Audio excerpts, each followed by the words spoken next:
چنانچہ اب ہم آپ کو ادریس علیہ السلام کے بارے میں بتاتے ہیں۔ ایک حدیث میں ہے کہ آدم اور شیس علیہ السلام کے بعد ادریس علیہ السلام پہلے نبی ہیں۔ ایک دوسری حدیث میں ہے کہ ادریس علیہ السلام پہلے نبی ہیں جنہوں نے قلم کے ذریعے لکھا اور لوگوں کو کتابت سکھائی۔ حافظ ابن کثیر نے ان کا حلیہ کچھ یوں بیان کیا ہے: پورا قد و قامت، خوبصورت، خوب رو، گھنی داڑھی، عمدہ اوصاف کے مالک، چوڑے کندھے، مضبوط ہڈیاں، دبلے پتلے، سرمگی چمکدار آنکھیں، گفتگو باوقار، خاموشی پسند، سنجیدہ اور متین، چلتے ہوئے نظر نیچی، انتہائی فکر و خوض کے عادی، غصے کے وقت سخت غضبناک، باتیں کرنے میں شہادت کی انگلی سے بار بار اشارہ کرنے کے عادی۔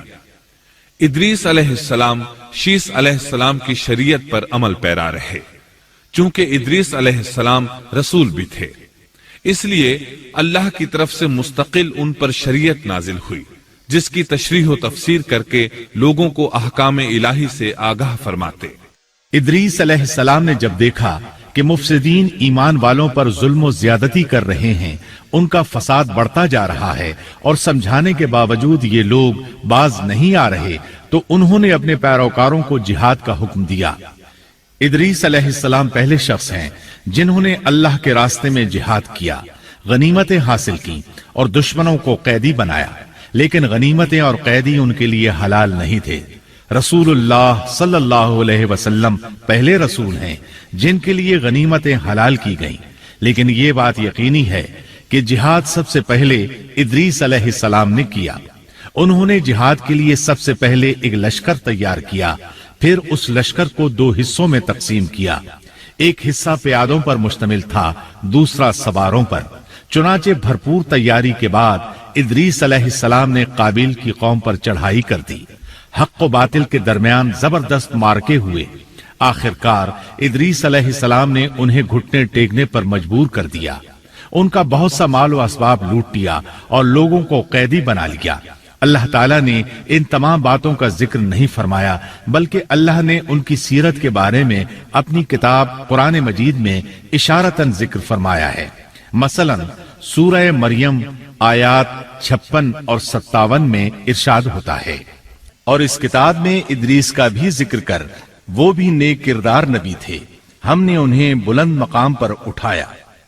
ان کے بلند مرتبے کے بارے میں بخاری اور مسلم میں حدیث موجود ہے کہ نبی کریم صلی اللہ علیہ وسلم نے فرمایا: میں نے معراج کی رات چوتھے آسمان پر ادریس علیہ السلام سے ملاقات کی، وہ چوتھے آسمان پر بلند مقام پر فائز تھے۔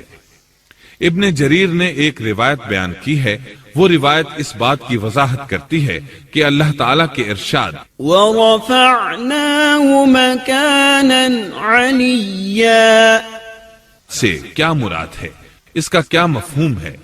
ابن جریر کے علاوہ دیگر بڑے بڑے مفسرین اور مورخین نے بھی اس روایت کو ذکر کیا ہے، لیکن اس کی کوئی صحیح سند نہیں مل سکی۔ وہ روایت یہ ہے: ابن ابی حاتم وغیرہ نے اس روایت کو ہلال بن یسار سے بیان کیا ہے۔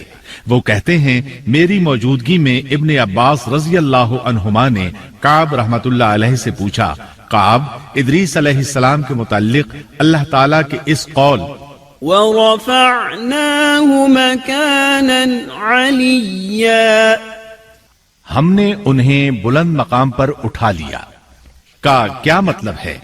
تو کعب رحمت اللہ علیہ نے جواب دیا، اللہ تعالیٰ نے ادریس علیہ السلام پر ایک مرتبہ یہ وحی نازل فرمائی، اے ادریس، تمام اہل دنیا جس قدر روزانہ نیک عمل کریں گے ان سب کے برابر میں تجھے ہر دن اجر دوں گا۔ ادریس علیہ السلام نے یہ سنا تو انہیں خواہش محسوس ہوئی کہ میرے اعمال میں روز افزوں اضافہ ہو، اس لیے عمر کا حصہ طویل ہو جائے تو اچھا ہے۔ انہوں نے وحی الہی اور اپنے اس خیال کو ایک رفیق فرشتے پر ظاہر کر کے کہا، اس معاملے میں موت کے فرشتے سے گفتگو کرو تاکہ میں نیک اعمال کا زیادہ سے زیادہ وقت حاصل کر سکوں۔ اس فرشتے نے جب یہ سنا تو ادریس علیہ السلام کو اپنے بازوؤں پر بٹھا کر لے اڑا۔ جب یہ چوتھے آسمان سے گزر رہے تھے تو موت کا فرشتہ زمین پر آنے کے لیے اتر رہا تھا۔